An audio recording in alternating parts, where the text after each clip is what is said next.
Back in 2009, Ubisoft launched Assassin's Creed 2 with a massive new restriction. A constant internet connection was required to play. They believed they had built a security system that no one on Earth could break. Yet, despite billions of dollars spent on development, that supposedly impenetrable defense lasted exactly 9 days. To break a game, a hacker has to solve a single problem: authentication. They must either obtain the legitimate digital signature the game requires to run, or construct a fake signature that is indistinguishable from the real thing. It doesn't matter how much money a publisher throws at a digital lock. The mechanics of software security guarantee that persistence on the attacking side almost always wins out. Look at these physical disks. In the early era of PC gaming, the digital bouncer only cared about one thing: a printed serial key. If you typed the code in, you were authenticated. The workaround was trivial. Early software pirates solely duplicated those serial keys and shared them across internet message boards, instantly bypassing the purchase requirement. Developers responded by moving the security check entirely offline. They started hiding passcodes inside the physical game manuals, prompting players to enter a specific word from, say, page 14, paragraph 2. Hackers immediately bought scanners. They digitized every single page of those manuals and uploaded them as fully accessible PDFs, making the physical requirement irrelevant. By the 1990s, the industry moved to CD-ROMs. The new security check required this physical disk to remain inside the drive for the game to run at all. Once again, crackers wrote a software solution. They created tiny patches that generated virtual disk drives on the computer, tricking the machine into reading empty air as a loaded disk. These early anti-piracy measures all failed for the exact same reason. They were static, one-time checks. They functioned like simple padlocks, easily picked by anyone who knew how to manipulate the software environment. To defeat modern security, you actually have to start by legally purchasing the game. Crackers need an unmodified executable file directly from the source to study its structure. Next, they open a tool called IDA Pro. Games are compiled into complex machine code that humans aren't supposed to read. IDA Pro acts as a translator, converting that raw data back into an organized, readable map of logic nodes. Standard Digital Rights Management, or DRM, works by pinging an external server over and over to verify your ownership. With the logic mapped out in front of them, hackers simply search for the exact lines of code responsible for that server ping and delete them entirely.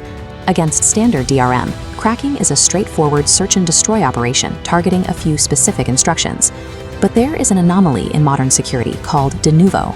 It doesn't just stand guard at the door. It actively scrambles the game's internal architecture.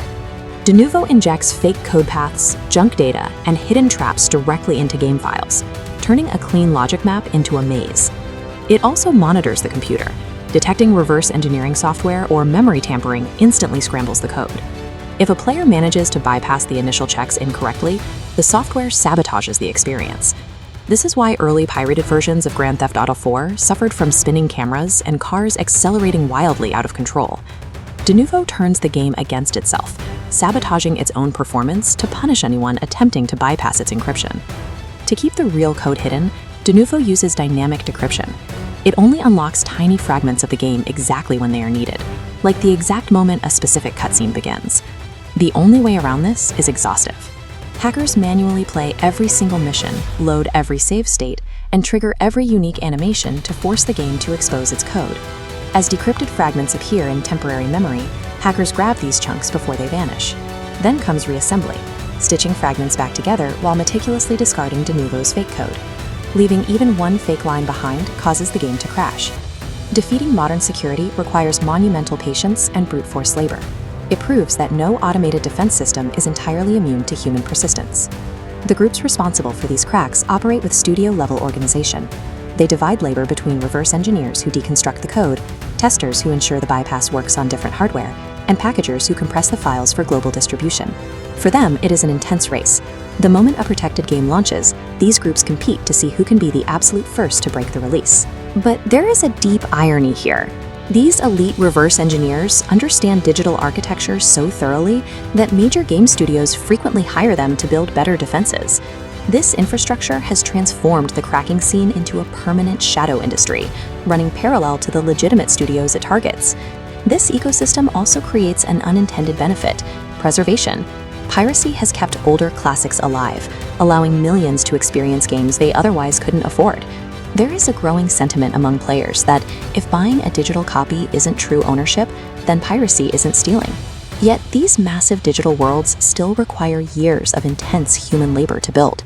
The technological arms race between publishers and hackers will continue indefinitely. But ultimately, if players want this medium to survive and grow, the creators doing the work have to be supported.